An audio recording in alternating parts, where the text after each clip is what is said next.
La Iglesia Cristiana Familia de Gracia de Valdivia presenta las voces de personas comunes al servicio del Evangelio de Jesucristo. Voces de Familia de Gracia.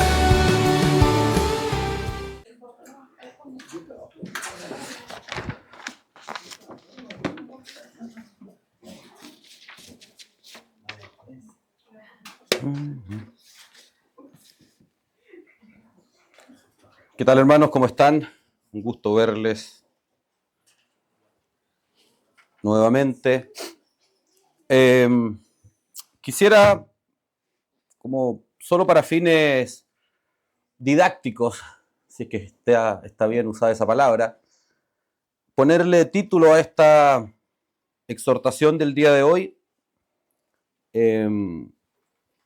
Y el título de aquello es La dependencia sobrenatural, o, en simple, somos sobrenaturales. Entonces hagamos un ejercicio que no es propio de nuestra cultura congregacional, pero dígale al que está a su lado: somos seres sobrenaturales. Ahora con esto se van a acordar el título de la próxima vez. Les hago levantar las manos y decirla también 3 veces, pero con esto ya creamos un recuerdo de qué es aquello que vamos a compartir el día de hoy.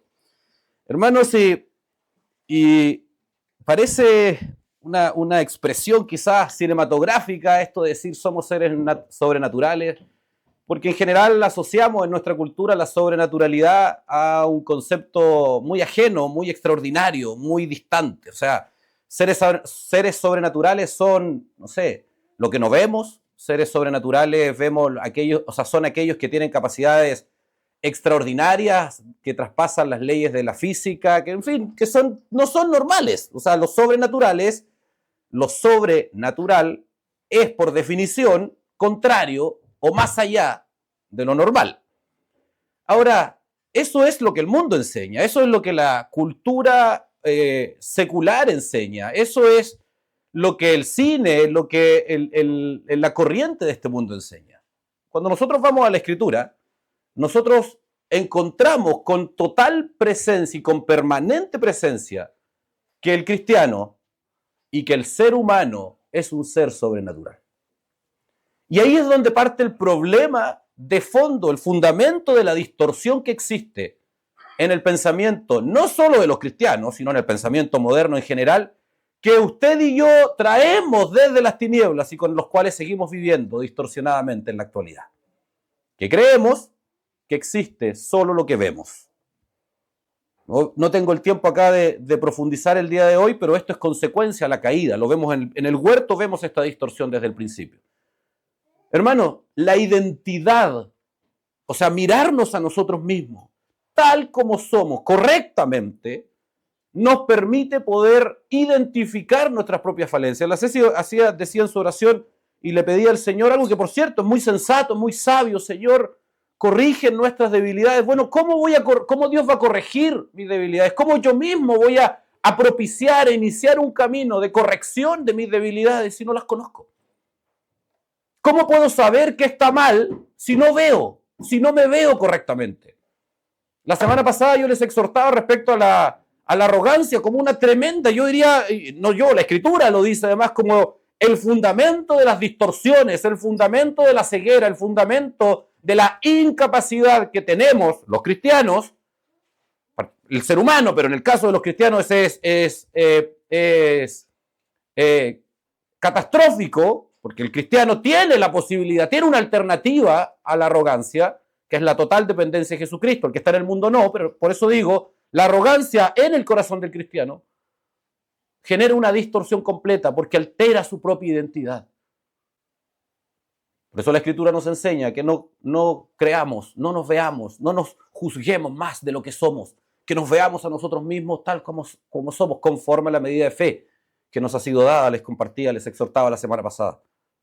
Hermanos, lo que creemos de nosotros mismos define nuestra identidad.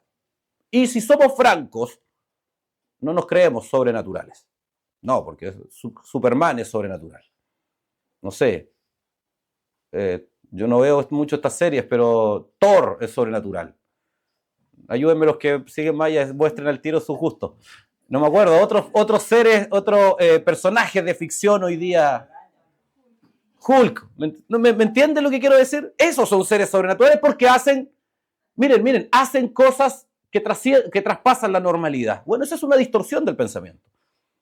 Hermanos, si nosotros vamos a la Escritura, si nosotros partimos desde el principio, y voy a pasar solo a modo introductorio para ir a aquello que es gravitante que entendamos, los cristianos, yo le hablo a la iglesia de Cristo, hoy día en particular, nosotros tenemos que entender que fuimos hechos a imagen y semejanza de Dios, no solo usted y yo, no, esto no sucedió en Cristo, esto sucedió cuando yo fui engendrado, cuando Dios en su soberanía, en su eternidad, concibió dar un aliento, poner un aliento de vida y engendrar y poner un espíritu dentro de un cigoto, dentro de un embrión. No sé, nadie puede explicar exactamente cuándo sucede desde un punto de vista biológico, pero en algún momento, del momento en la concepción, en que un óvulo, un espermio se une con un óvulo, en algún momento ahí, junto con los muchos milagros que suceden celularmente, biológicamente, sucede algo sobrenatural. Y es que un espíritu viene a habitar dentro de en ese momento, incipiente figura biológica que después consecuencia un ser humano.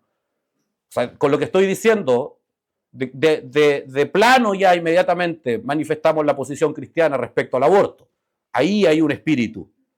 Hoy día, hermanos, vivimos una situación catastrófica en el mundo, donde hay miles de millones acumulados, pero hay millones de almas decididas en la soberanía de Dios, que son literalmente asesinadas diariamente en el mundo. Particularmente los países que más han presumido del Evangelio, me refiero a Estados Unidos, son los que más lo hacen, inclusive. Muestra un poco la decadencia de nuestra época. Pero allí en ese momento sucede lo que Dios ha determinado, engendrar seres que son hechos a imagen y semejanza de Él. Una imagen y una semejanza que hoy día está distorsionada por causa de la caída del hombre, pero que posee elementos sobrenaturales desde el principio. Esta es la realidad y la identidad de todos los seres humanos, no solo de usted y de mí. Esa es la razón por la cual los códigos sobrenaturales y espirituales rigen este mundo. La cultura es consecuencia al carácter sobrenatural. La música, el poder que tiene la música, el poder que tiene el lenguaje audiovisual de transformar, de construir conductas, de conducir a acciones en los seres humanos, de determinar el pensamiento de las personas, es por consecuencia a que somos seres sobrenaturales. Estoy hablando de la raza humana en general. Porque somos seres espirituales, determinados espiritualmente. Compartíamos en el Café de la Gracia esta semana respecto a la muerte, no sé cuántos lo vieron. Morimos físicamente porque estamos muertos espiritualmente. Porque la muerte espiritual trajo consigo la imperfección, el deterioro de un proceso originado en el corazón de Dios de regeneración permanente y se engendró el envejecimiento. Y por esa razón nuestros cuerpos biológicos decaen y en algún momento se extinguen, biológicamente hablando. Por esa razón, Cristo, cuando fue traído nuevamente, trajo consigo la posibilidad de engendrar y de traer gloria a cuerpos mortales, y por eso resucitaremos el día postrero, por el poder de la resurrección que le fue dado cuando Cristo fue sacado desde la muerte, cuando venció a la muerte. Hermanos, estoy hablando de las profundidades de la identidad del ser humano, y nosotros los cristianos somos los primeros que debemos tenerlo claro. El ser humano, todos los seres humanos son seres sobrenaturales, son seres espirituales. Esa es la identidad que nos define, y nosotros más que nadie debemos tener esto claro. Por esa razón, cuando nosotros vamos al libro de Efesios, el apóstol Pablo nos advierte y nos enseña que estábamos muertos en nuestros delitos y pecados, viviendo la corriente de este mundo, conforme al príncipe de la potestad del aire. El príncipe de la potestad del aire, hasta donde yo sé, no es un cuerpo físico. El príncipe de la potestad del aire no tiene volumen, masa. No está el hermano Víctor, así que puedo hablar conceptos físicos con tranquilidad. No sé si se dice así, pero me entiende lo que quiero transmitirle. No es perceptible desde nuestros sentidos naturales el príncipe de la potestad del aire, no lo vemos. Pero la Biblia dice que nuestras almas, antes de que Jesucristo nos alcance, está determinada y hechas conforme al príncipe de la potestad del aire. Es decir, tienen la forma, son determinados, sus límites, sus acciones, sus comportamientos están determinados por una matriz ajena, que es el príncipe de la potestad del aire, un ser, una entidad o un conjunto de entidades. Podemos conversar respecto a eso después, que no es natural. Hermano, es muy fácil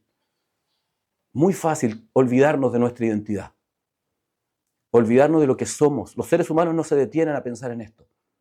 Por consecuencia, la propia ceguera espiritual que rige sobre ellos no ven más allá de sus narices. Y lo único que ven es carne, deseos carnales, y por lo tanto se conducen a partir de ello, y son esclavos de la carne, es lo que la Escritura nos enseña. Sus pulsiones humanas, hermanos, los seres humanos son determinados, y los que están vinculados al mundo de la ciencia pueden profundizar mucho más que yo en eso, son determinados hasta por equilibrios hormonales. O sea, pequeños elementos internos pueden determinar conductas y acciones, y eso está absolutamente comprobado. Eso es el ser humano. Así actúa el ser humano. Eso es lo que hoy día determina al hombre caído.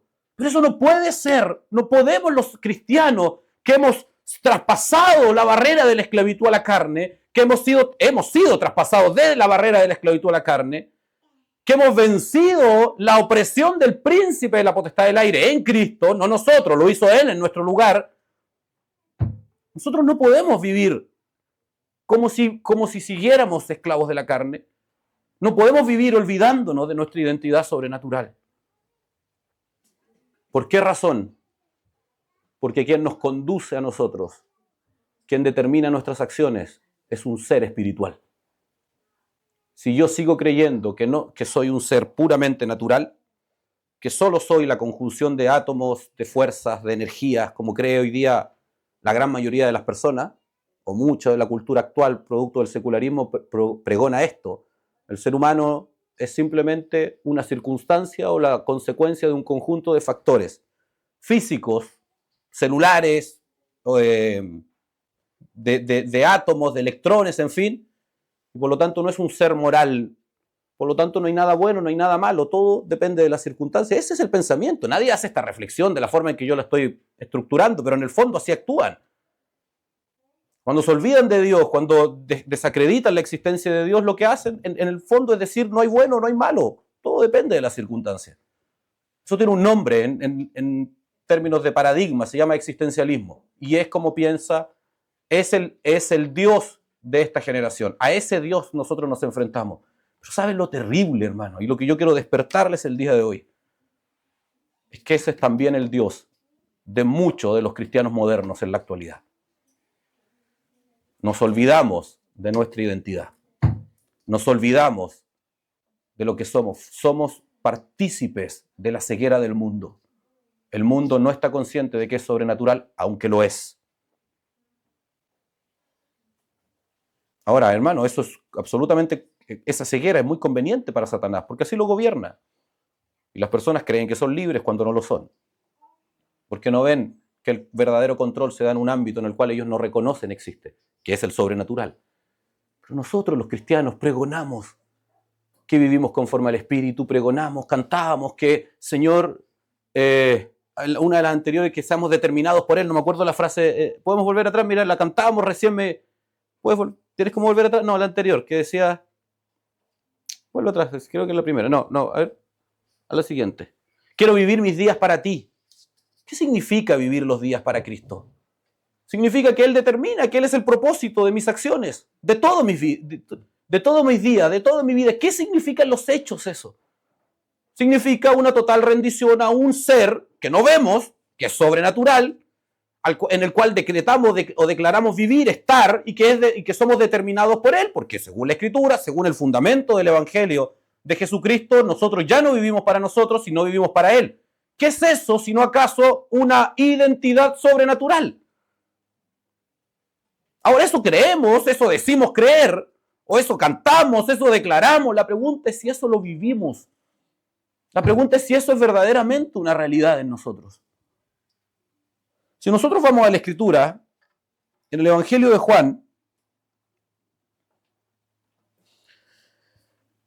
Juan, capítulo 8,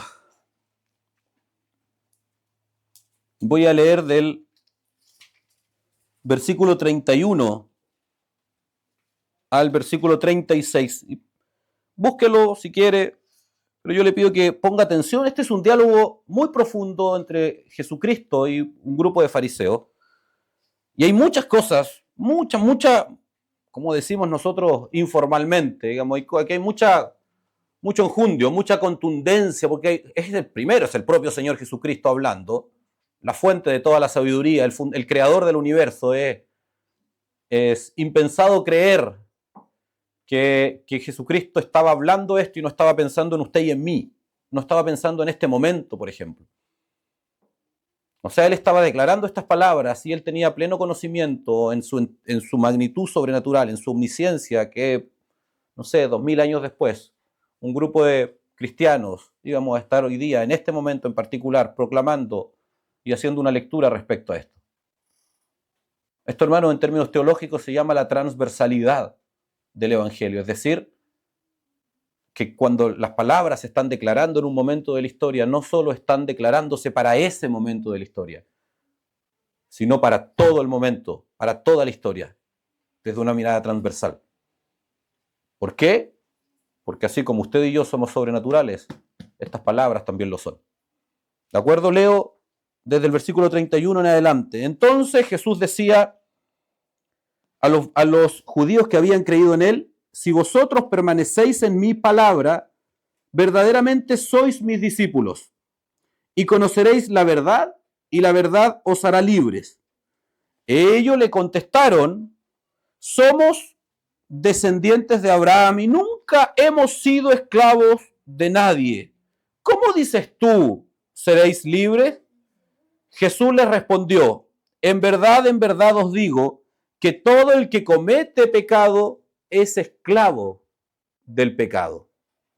Y el esclavo no queda en la casa para siempre, y el Hijo sí permanece para siempre. Así que si el Hijo os hace libre, seréis verdaderamente libres. Hermanos, miren, este texto nosotros vemos una aparente contradicción aquí. Primero, Jesús está hablando con los judíos que habían creído en él. Eso es lo primero, el primer conflicto que nosotros encontramos acá. Ahora, si uno avanza en el texto, son unos judíos que tienen una creencia bastante exótica, digamos, o que pareciese ser que no cumplen del todo los cánones. Porque si usted sigue leyendo, Jesús les dice que vuestro padre es el diablo, el versículo 44, en la misma conversación después. O sea, evidentemente ellos pareciese ser que habían hecho una falsa profesión. Nadie puede creer en Jesús y ser hijo de Satanás. Y el texto, además, Jesucristo les dice que si permanecen en mi palabra son sus discípulos. Miren, hermano, esto tiene que inquietar nuestro corazón. Ellos decían creer en Jesús, pero Jesús les dice: solo si permanecen en mi palabra son mis discípulos. ¿Qué características tiene quien cree en Jesús? Primero, alguien que dice creer en Jesús. Ok, check, yo lo cumplo. Probablemente la gran mayoría o todos de los que estamos aquí cumplimos ese requisito.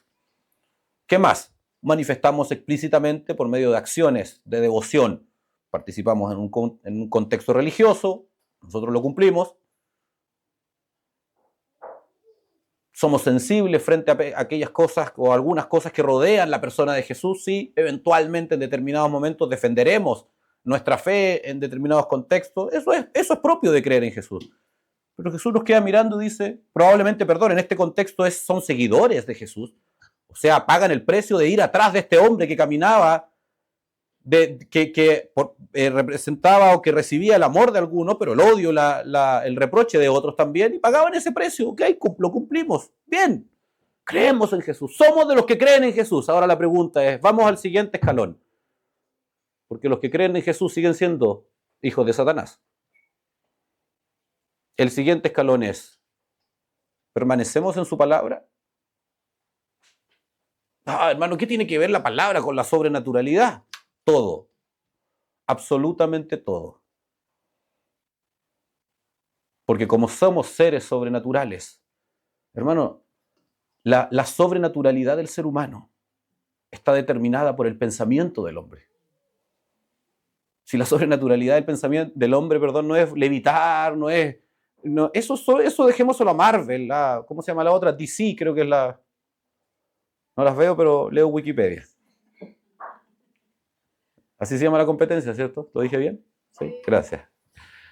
Esas características de la sobrenaturalidad lo dicen la cultura secular de este mundo. Desde una perspectiva cristiana, desde la perspectiva del Evangelio, la palabra de Dios es sobrenatural. Permanecer en su palabra no significa cantar y declarar sus palabras. Permanecer en su palabra significa tener una vida, tener un descanso, en un reposo de nuestra alma en aquello que Él ha declarado.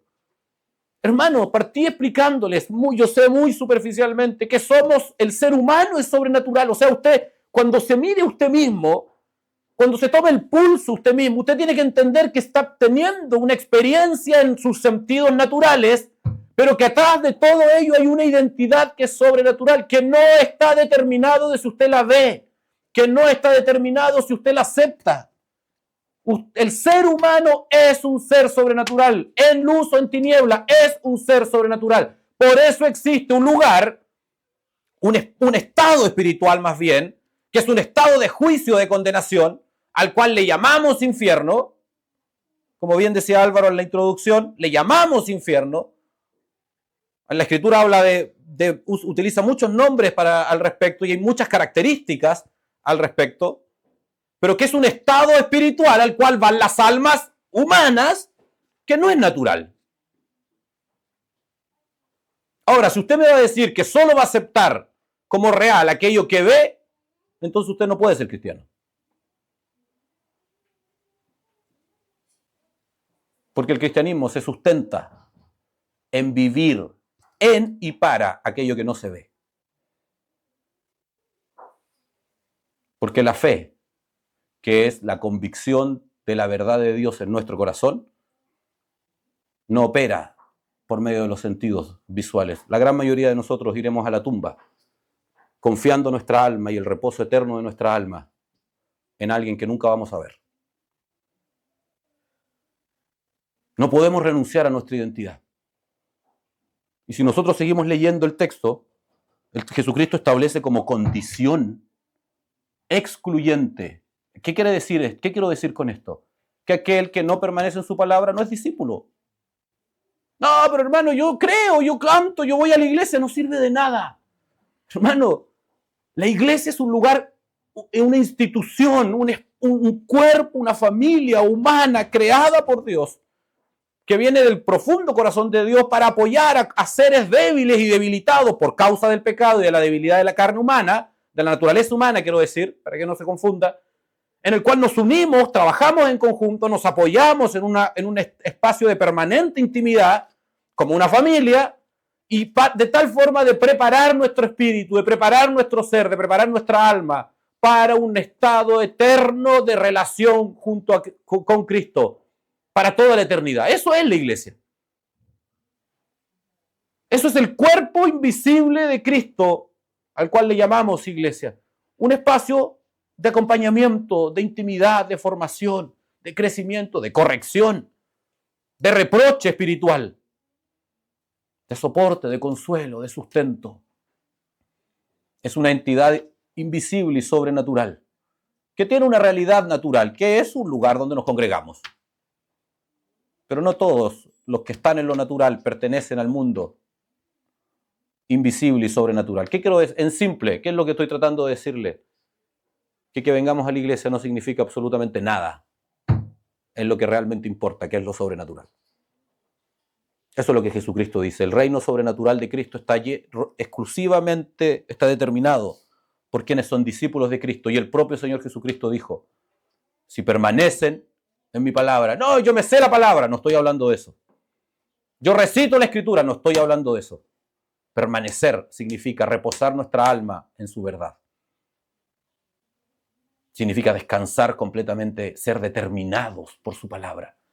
ser definidos por su palabra, que nuestros límites sean los límites de su palabra, que nuestros inicios sean los inicios de su palabra. Yo les decía la semana pasada, ¿cómo vencemos la arrogancia? Por la medida de fe que nos ha sido dada. ¿Qué es la medida de fe? Confiar y descansar en aquello que Él ha dicho. Si Él dice, por ejemplo, solo a modo de ejemplo, si Él dice que todas las cosas ayudan a bien aunque esté en el pozo de la aflicción, mi corazón descansa en que Dios está haciendo algo bueno. Aunque esté en medio del dolor, mi corazón descansa que Él está haciendo algo bueno. Si Él dice que tengo que perdonar 70 veces 7, me han traicionado miles de veces. Perdonaré 1.000.000 de veces. Hermano, y esto no es una cuestión forzosa, esto es voluntario, esto proviene, quiero decir, de la sobrenaturalidad, porque somos seres sobrenaturales. Hoy día, el ser humano, ahora en Cristo, nuestra sobrenaturalidad está determinada por aquel que nos llamó de las tinieblas a la luz, porque fuimos bautizados con su Espíritu, porque estamos escondidos en Cristo. Hermano, pequeño paréntesis, pero respecto a nuestra identidad, porque eso nos olvidamos muy fácil de cómo todo en el Evangelio se relaciona con todo. Cuando usted va al Antiguo Pacto, había un lugar que se llamaba el lugar santísimo. Todo esto es figura justamente de Cristo, del Evangelio, de lo que iba a pasar después de la resurrección de Jesús. Y en este lugar, el Antiguo Pacto, el tabernáculo, en el lugar más privado al cual entraba el sumo sacerdote una sola vez al año, amarrado, con un montón de características, porque si había una cuota de pecado en él, una gota de pecado, digamos, si es que se puede cuantificar el pecado, pero si había algo que Dios considerara era inaceptable, ese hombre moría y había que sacarlo, nadie podía entrar, por lo tanto había que sacarlo desde afuera, por eso iba amarrado, por eso llevaba unas campanitas abajo para avisarle al de afuera de que se está moviendo, ok, está vivo.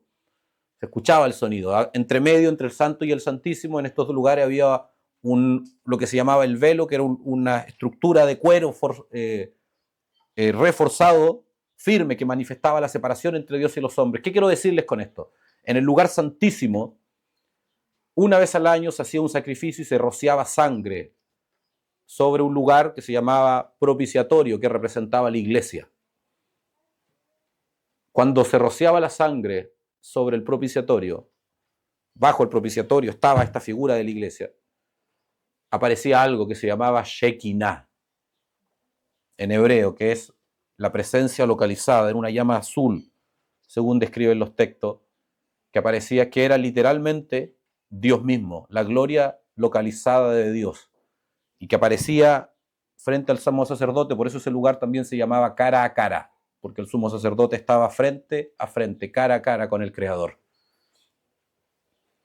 La Escritura nos enseña, porque todo esto es figura, de la identidad del cristiano hoy día, de usted y de mí, si somos verdaderamente sus discípulos, porque desde la perspectiva bíblica, nosotros hoy día habitamos, al estar escondidos en Cristo, habitamos en ese lugar. Es decir, habitamos en la Shekinah, cara a cara con Dios. Coram Deo, decían los reformadores, frente a Dios, sentados juntamente con Cristo en lugares celestiales. ¿Estamos conscientes de la magnitud de nuestra identidad sobrenatural? Cara a cara con Dios. Yo me imagino el temor que debe haber tenido ese hombre, el que entraba en el lugar santo, el lugar santísimo, la noche anterior, antes de entrar, sabiendo que al día siguiente podía y se iba a enfrentar cara a cara al Creador.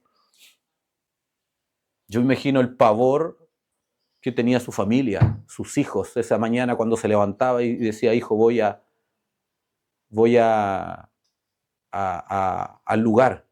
Sinceramente no sé si los tenía, o su entorno familiar, aquello que lo querían. ¿Por qué? Porque era una cuestión muy seria estar frente a Dios.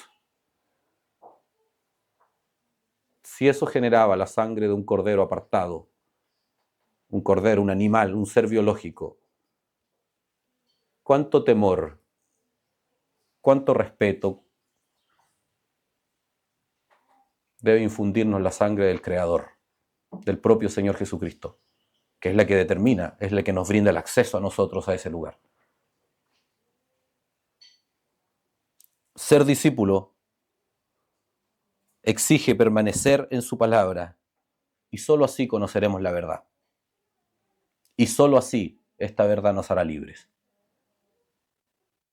Estoy leyendo el texto o basando mis palabras en lo que el texto nos enseña.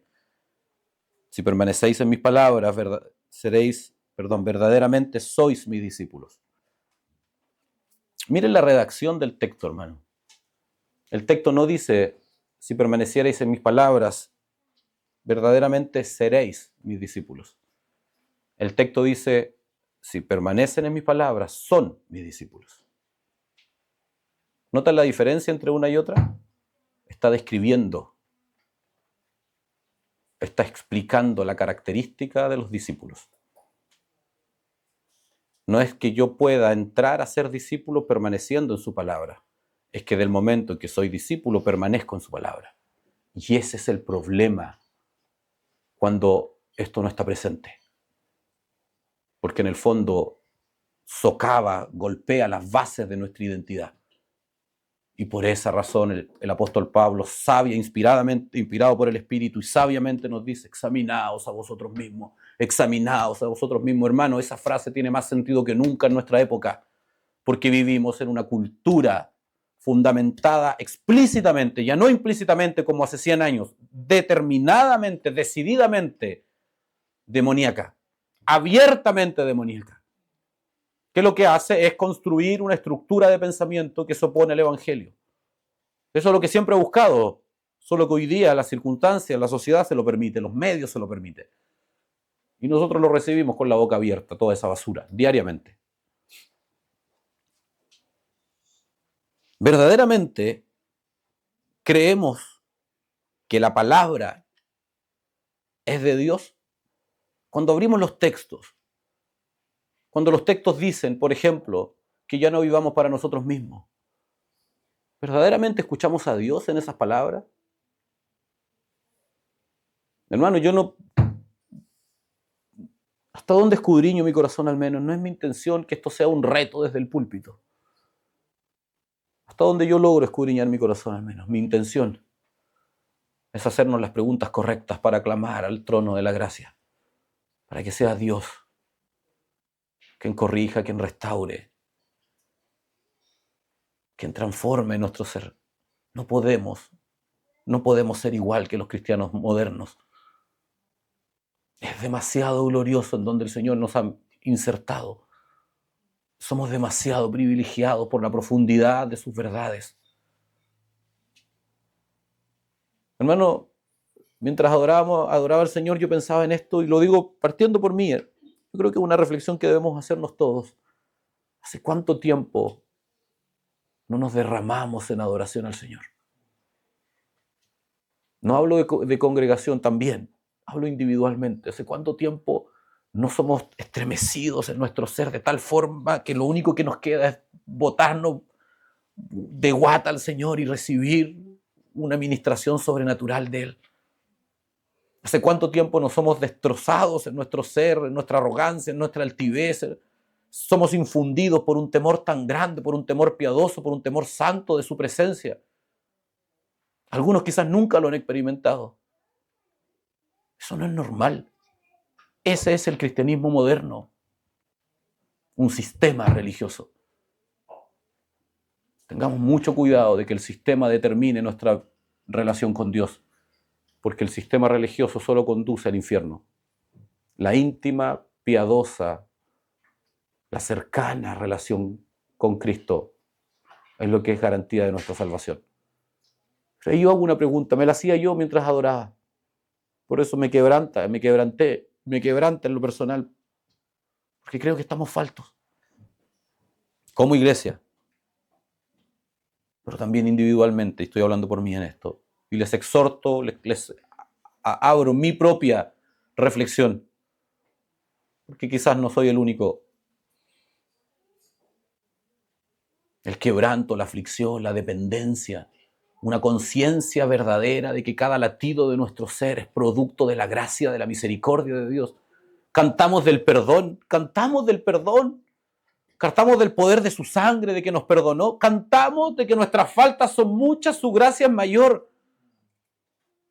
Ya lo cantamos bien, es verdad. Nuestras faltas son muchas, su gracia es mayor. ¿Por qué? Porque lo que corresponde de nuestra alma es que ardamos eternamente en el infierno. Esto es justo, esto es recto, esto es piadoso, esto es bueno. Que las almas pecadoras ardan en el infierno. Así nacimos y así debimos morir. Pero Él nos miró con gracia y misericordia y nos rescató. Si eso no es suficiente para estremecer su vida en gratitud, entonces tenemos que examinar nuestro corazón. Si no estamos conscientes de que lo que verdaderamente merecíamos era arder en el infierno. Pero Él en su gracia intervino. Entonces yo no sé qué creemos. Si eso no nos hace huir de la maldad, huir del pecado, huir de la carne, huir de esta falsa identidad determinada por este mundo, huir del consumo excesivo, estoy poniendo cosas concretas, del consumo excesivo de la cultura de este mundo. ¿Qué entonces si Cristo no es suficiente? ¿Qué? ¿Qué puede transformarnos si Cristo no es suficiente? Si para mí Cristo no es suficiente, ¿qué? ¿Qué esperamos? Solo una expectación de ira, dice Hebreos. ¿Verdaderamente creemos cuando nos enfrentamos a la Escritura que es la palabra de Dios? ¿Creemos que hay sobrenaturalidad? ¿Creemos que es suficiente para transformar nuestra alma? ¿O es un texto moralmente bonito que puede conducir nuestra vida a determinadas conductas? Yo sé que no nos hacemos estas reflexiones en el diario vivir, pero tenemos que hacerlas. Cuando tomamos los textos, hay un mínimo de reverencia, de temor, queremos ser transformados por ella, le pedimos siquiera al Señor de que así sea, la leemos siquiera. Cristo, tú eres todo para mí, pero no tu palabra. El mecanismo que estableciste para transformar mi vida no tiene ninguna influencia en mí. Hermanos, cuidado con ser igual que el resto de los cristianos de este mundo. No podemos aceptar eso. No podemos normalizar eso. Primera de Timoteo, capítulo 6, del versículo 13 en adelante, dice: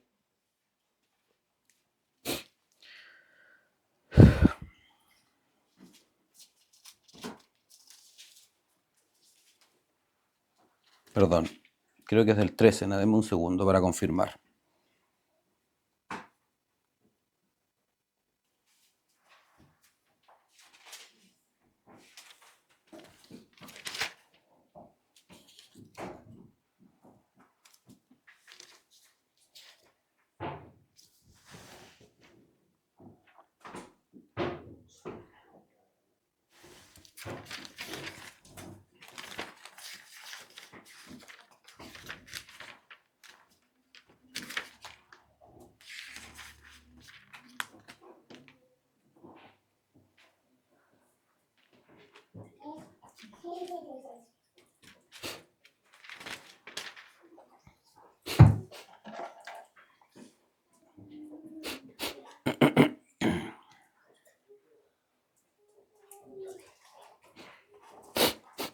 Primera de Timoteo, sí, capítulo 6, del versículo 13 en adelante. Ahí sí.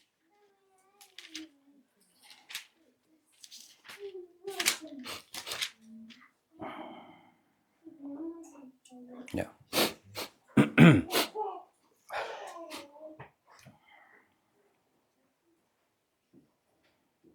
Dice: si alguno enseña otra cosa y no se conforma a las sanas palabras de nuestro Señor Jesucristo y a la doctrina que es conforme a la piedad, está envanecido.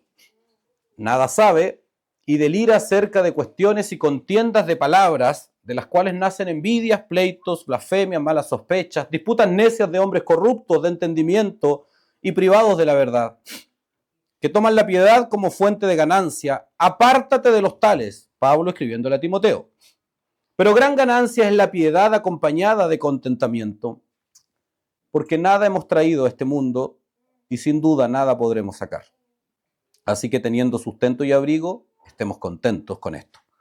Porque los que quieren enriquecerse caen en tentación y lazo y en muchas codicias necias y dañosas que hunden a los hombres en destrucción y perdición, porque raíz de todos los males es el amor al dinero, el cual, codiciando algunos, se extraviaron de la fe y fueron traspasados de muchos dolores. Mas tú, versículo 11, oh hombre de Dios, huye de estas cosas y sigue la justicia, la piedad, la fe, el amor, la paciencia, la mansedumbre, pelea la buena batalla de la fe, echa mano a la vida eterna, a la cual asimismo fuiste llamado, habiendo hecho la buena profesión delante de muchos testigos.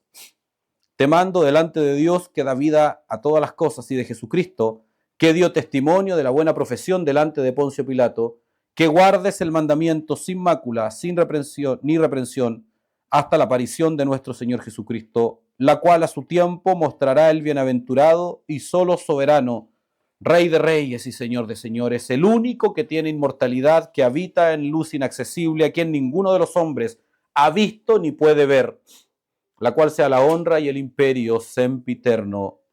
Amén. Hermanos, el apóstol Pablo le escribe a Timoteo y parte describiendo, y por eso decidí explicarles el contexto de esta frase que yo encuentro es tremendamente significativa, sobre todo para nosotros hoy, echa mano a la vida eterna. Pero tiene un contexto el texto, que es justamente toda la extensión que yo les leí.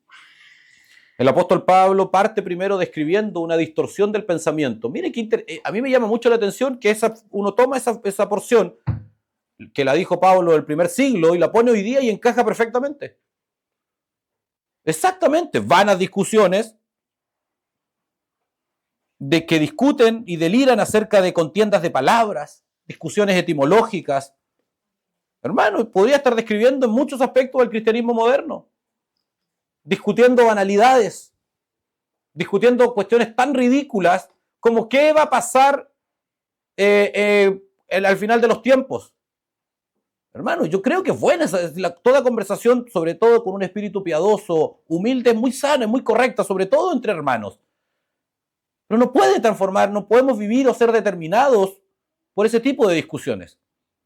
Lo digo porque hoy día hay una discusión muy grande, hay una división muy grande respecto a las distintas teorías que existen respecto al final de los tiempos. Solo por poner un ejemplo nada más.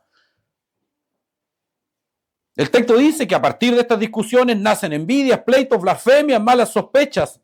Bueno, eso es esencialmente lo que está pasando. Mucho del sistema cristiano hoy en día igual. Discusiones como si la salvación se pierde o no. Hermano, es irrelevante esa discusión. La Biblia nos manda a vivir como si se perdiera, punto. Eso es lo único que necesitamos saber. Yo creo que se pierde. Creo que es correcto creer así, a partir de lo que la Escritura dice. Lo esencial da lo mismo, pero eso no me separa ni me distingue ni un segundo de aquel que cree que no se va a perder. Lo importante, porque eso sí es un llamado para todos, que hay que vivir como si se fuera a perder. Con una vida piadosa, con temor de Dios. Ser determinados por una vida de santidad y de santificación. Disputas necias de hombres corruptos y de entendimiento y privados de la verdad, que toman la piedad como fuente de ganancia. Hermano, está describiendo el sistema cristiano actual, ganancias deshonestas, falsos predicadores que procuran usar la potencia del mensaje o las cualidades de oratoria para engañar a las personas y poder enriquecerse a costa de ellas. Apártate de los tales. Versículo 6 dice, pero gran ganancia es la piedad acompañada de contentamiento. ¿Qué nos está tratando de decir? Que la verdadera riqueza del alma redimida está en la piedad, en estar contento con una vida piadosa. No, hermano, ¿qué significa estar contento con una vida piadosa? Significa sentirme completamente satisfecho con el hecho de que que mi nombre está escrito en el libro de la vida y que fui escondido en Jesucristo. Y que mis acciones, mi vida, mi conducta, mis anhelos, mis sueños son determinados por la sobrenaturalidad de Jesucristo. No solo creerlo, vivirlo y aún más, estar muy contento con eso. Eso se llama el gozo de la salvación. Hermano, es que me falta tal. ¿Estás en Cristo? Sí, no te falta nada. Es que yo quiero cumplir este sueño, es que yo quiero estar en este lugar. ¿Estás en Cristo? No te falta nada. Vive contento porque estás en Cristo. Todos nuestros anhelos, que yo creo que son legítimos, nuestros sueños, no pueden quitarnos el gozo de estar en Cristo. Hay millones de cristianos que viven frustrados con sus propias vidas, que dicen ser cristianos al menos, que viven frustrados con sus propias vidas, porque en el fondo o no están en Cristo o no saben la magnitud del privilegio que significa. Hermanos, somos ricos si vivimos una vida piadosa. Somos ricos. Desde la perspectiva de Dios y de Cristo, lo tenemos todo. No importa que no comamos manjares todos los días.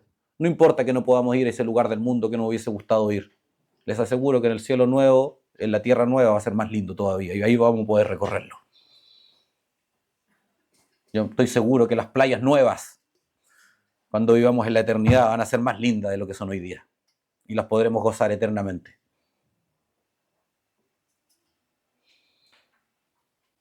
Porque nada hemos traído, versículo 7, a este mundo y nada podremos sacar. Así que teniendo sustento y abrigo, estemos contentos con esto. Porque los que quieren enriquecerse caen en tentación, en lazo y en muchas codicias necias y dañosas que hunden a los hombres en destrucción y perdición. Hermano, está describiendo al hombre moderno. 2000 años atrás, describiendo al hombre moderno. Un hombre que no está consciente de que su identidad es sobrenatural.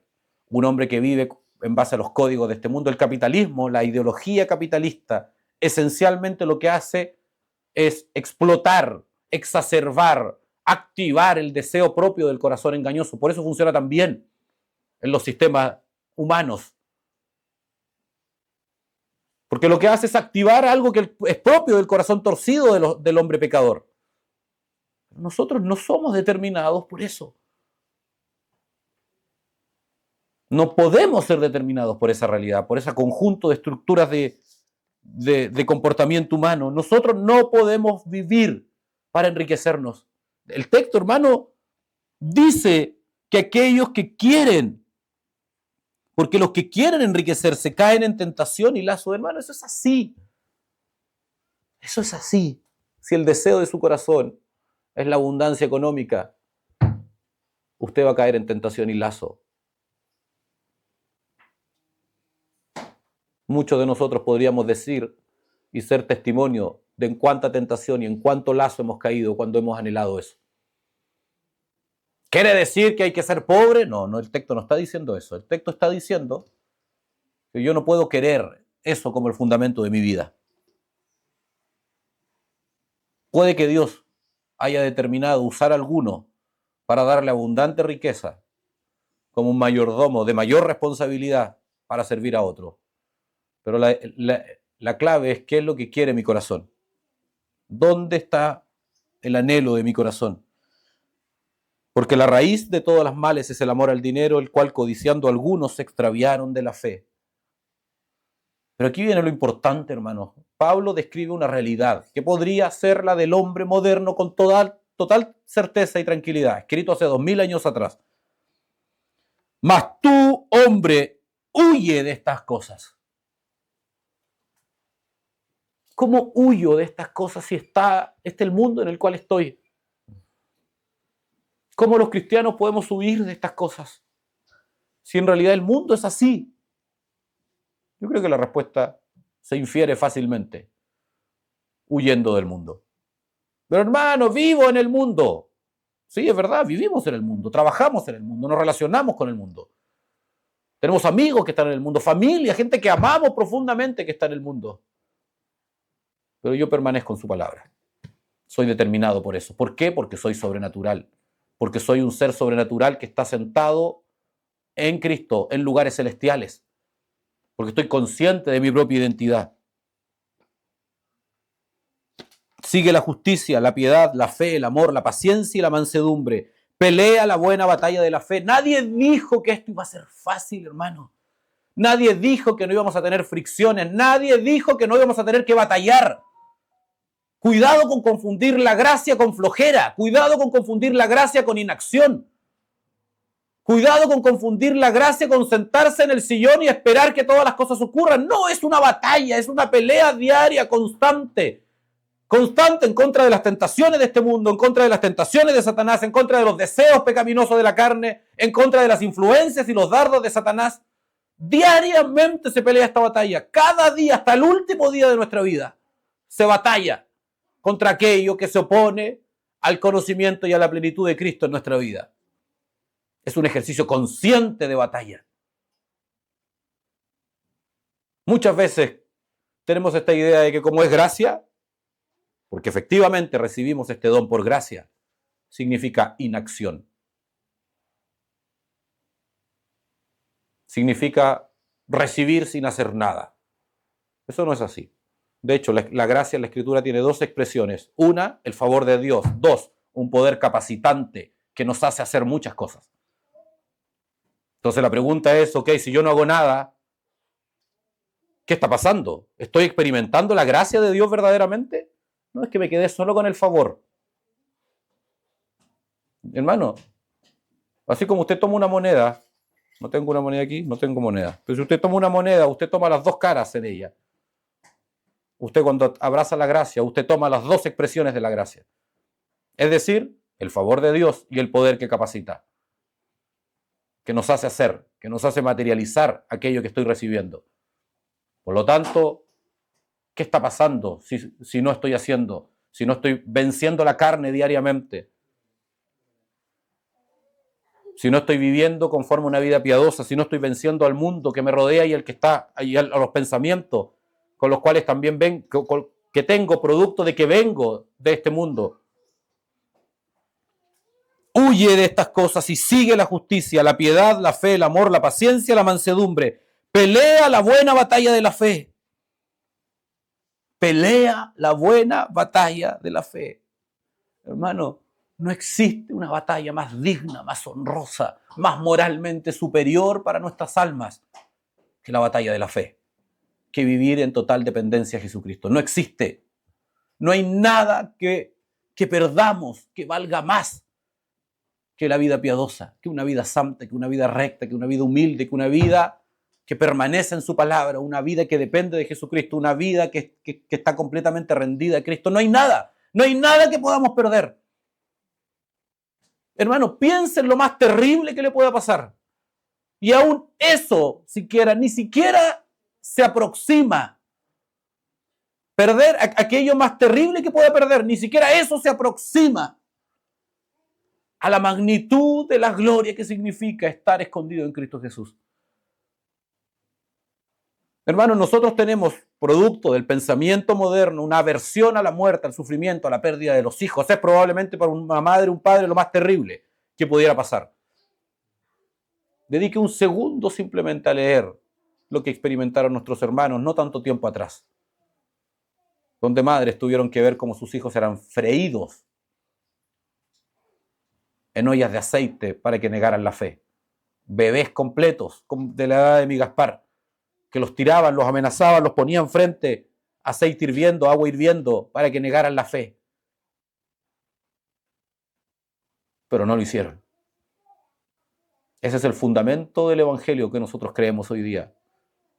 Está las verdades del evangelio, estos textos que llegaron a nosotros, caminaron por un pavimento, por una carretera rociada por sangre de millones de mártires. Estoy citando lo que Hebreos nos enseña inclusive. No fue fácil, no fue barato. Para nosotros, para nuestra generación, es una versión terrible. ¿Cuántos estaríamos dispuestos a perder todo lo que tenemos en nuestro alrededor, lo que más amamos por causa de Cristo? Son preguntas que tenemos que hacernos, porque nada nos asegura que la comodidad que tenemos hoy la vamos a tener mañana. Nada nos asegura que podemos ser la siguiente generación, que tendremos que pararnos frente a los verdugos a decidir si Cristo o nuestros hijos. No hay ninguna garantía de que eso no va a pasar en nuestra vida. Por lo tanto, es una pregunta que tenemos que hacernos. ¿Qué tanto estamos dispuestos a perder por causa de Cristo? Es una batalla buena que vale la pena vivir, porque de ella depende nuestra eternidad. Y Pablo agrega algo que yo encuentro que es glorioso. Pelea la buena batalla, echa mano de la vida eterna. Recurre, auxíliate en la eternidad de la vida en la cual estás escondido. Auxíliate en Cristo, refúgiate en Cristo, escóndete en Cristo. ¿Te falta algo? ¿Tienes temor? Auxíliate en Cristo. Hermano, yo sé que he hecho preguntas que pueden confrontar. Espero que así sea por lo demás. La salida es Cristo. A las madres, ¿estamos dispuestos a ver a nuestros hijos a ser freídos, nuestros hijos, por causa de Cristo? Vamos a Cristo. Que la sobrenaturalidad de Cristo transforme nuestra vida.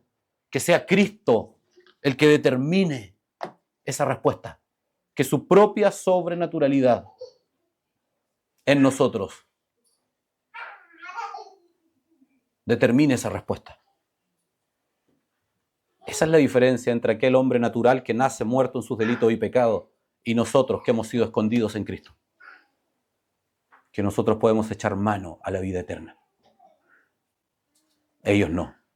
Por eso Pablo los mira y dice, aquellos que no tienen esperanza, porque no tienen a qué recurrir. El hombre natural, el que nace de un hombre y una mujer, según lo que la Escritura nos enseña, nace en un estado espiritual muerto en sus delitos y pecados, y por consecuencia esclavo de la muerte y de Satanás. Pablo lo mira y dice, no tiene esperanza. Ese hombre natural no tiene esperanza. Pero nosotros sí. Pero aquel que ha recibido a Cristo, que ha nacido de nuevo, que ha sido trasladado de las tinieblas a la luz, sí tiene esperanza, y ese es el auxilio. Esa es la vida eterna disponible. Hermanos, no menospreciemos este privilegio. No trivialicemos el privilegio de estar en Cristo. No nos olvidemos que somos seres sobrenaturales.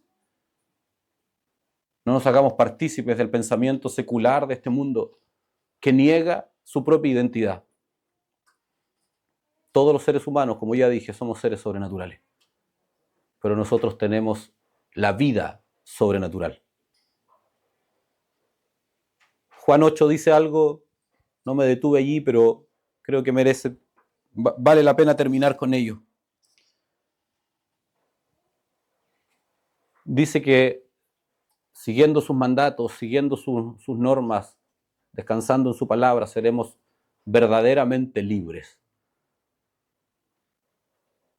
Qué profunda esa expresión. Seremos verdaderamente libres. De hecho, su audiencia que está con Jesús ahí le dice, nosotros nacemos libres. Hemos sido libres siempre. Ya no nacimos en Egipto. Probablemente en la cultura judía la respuesta inmediata frente a eso, el concepto de esclavitud que ellos tenían era eso. Nacimos libres. Y nosotros diríamos lo mismo. Somos herederos de las repúblicas, herederos de la democracia, herederos de la libertad. Somos consecuencia de las estructuras de pensamiento político basadas en la libertad y por lo tanto somos libres. Bueno, esa libertad delante de Jesús es una falsa libertad. Porque son hombres que actúan, se levantan, se mueven, efectivamente determinan sus acciones, al menos en lo visible, pero su conciencia y su voluntad es esclava de la muerte y del pecado. Eso es lo que la Escritura enseña. No se olviden que la esclavitud natural del hombre no se da en lo físico, porque como el hombre es un ser sobrenatural, su dominio es también sobrenatural. Se da en la voluntad, en lo que el hombre quiere hacer. Por eso Santiago dice que aquel que quiere ser amigo del mundo se hace enemigo de Dios. Por eso mismo Juan 8:44 Jesús le dice: vuestro padre es el diablo, porque las obras de vuestro padre queréis hacer. La esclavitud espiritual de los hombres naturales se da en la voluntad del hombre. Y de la misma forma, la verdadera libertad se da en la voluntad del hombre. Por esa razón es inaceptable, es incomprensible, es contradictorio que aquel que diga, que pregone haber sido alcanzado, haber sido rescatado de las tinieblas, estar escondido en Cristo, que presuma de la libertad, que presuma de la sangre de Cristo y que presuma de esta nueva identidad, no quiera vivir conforme a los estándares de esta nueva identidad. Se resista a esta nueva identidad. Hermano, la diferencia entre nuestro estado actual de mediocridad y la plena identidad en Cristo, el salto entre aquí y acá es sobrenatural. No es nuestro. Usted y yo no tenemos las fuerzas para caminar, para llegar a la altura de la estatura del varón perfecto de Jesucristo. No podemos hacerlo. Cristo sí. Pero Él no nos obliga a hacerlo. Aquí es donde la verdadera libertad, nuestra voluntad liberada, se vuelve gravitante. Hermano, pero esto es mucho más que una mera declaración. Es mucho más que decir, yo quiero, sí, yo quiero, Señor. Yo quiero decirle al hermano, no, yo quiero que el Señor me transforme, yo quiero ser cambiado, yo quiero vivir conforme a esta nueva identidad sobrenatural, yo quiero vivir consciente de que soy sobrenatural. Y lo primero que hago es correr al sistema de este mundo, a la cultura de este mundo. Eso es una falsa devoción. Eso es volver a esclavizarse, hermano. Eso es la advertencia de Pablo cuando nos dice que queremos, respecto a la ley, en el contexto en el que Pablo escribe. Eso es querer volver a vivir esclavos de aquello de donde, si es que Cristo nos alcanzó, fuimos liberados. Oremos. Señor, en el nombre de Jesús, gracias por estas instancias donde podemos estar juntos, donde podemos recibir de ti, donde podemos exaltar tu nombre, adorarte, honrar, Señor, reconocer la magnitud de tu señorío, la gloria de tu obra, Señor, cantar las maravillas de tu muerte, de tu resurrección, donde podemos, Señor, ser expuestos a tu verdad, a tu palabra, donde podemos ser confrontados, corregidos, consolados, Señor. Gracias por la bendición de estar insertos en un cuerpo, en una familia. Permítenos ser conscientes del valor y del privilegio que tenemos, Señor. Señor, yo te pido que tú proveas sobrenaturalmente a cada uno de nosotros un espíritu de arrepentimiento, una nueva mentalidad, una metanoia, que nuestro ser, nuestro pensamiento, nuestra cosmovisión sea transformada por el poder sobrenatural del Evangelio. Que tú despiertes nuestras conciencias, que tú traigas luz y tinieblas, que tú muestres nuestra verdadera condición, que tú desnudes, Señor, todos los engaños de nuestra mente, de nuestro ser, si es necesario, Señor, si hemos vivido una vida de falsa piedad, Señor, repréndenos, muéstranos, ten misericordia de nuestras almas. No importa cuánto tiempo, no importa cuántos años, no importa cuánta vocación, cuánta devoción, cuánta historia cristiana podamos tener. Muéstranos verdaderamente nuestra identidad frente a ti, Señor. Gracias, Señor. Gracias, Padre, por todo lo que estás haciendo. Quebrántanos. Quebranta nuestro espíritu, quebranta nuestras emociones. Líbranos de toda altivez de espíritu, de toda arrogancia, Señor. Que la obra de Cristo, que el carácter de Cristo, que los deseos, la voluntad, los pensamientos de Cristo nos sean concedidos por tu gracia, Señor. Que el espíritu de sabiduría y de revelación en el conocimiento de Jesucristo se manifieste en cada uno de nosotros, Señor. Líbranos de toda contumacia, de toda porfía, de toda dureza de corazón o de espíritu, Señor. haz todo lo que sea necesario para que nuestra vida esté quebrantada delante de ti. Gracias por esta reunión. Santifica nuestras vidas para ti. Guárdanos y acompáñanos en el tiempo, Señor, de compartir, de comunión, y que tu nombre sea glorificado en medio nuestro. En el nombre de Jesús.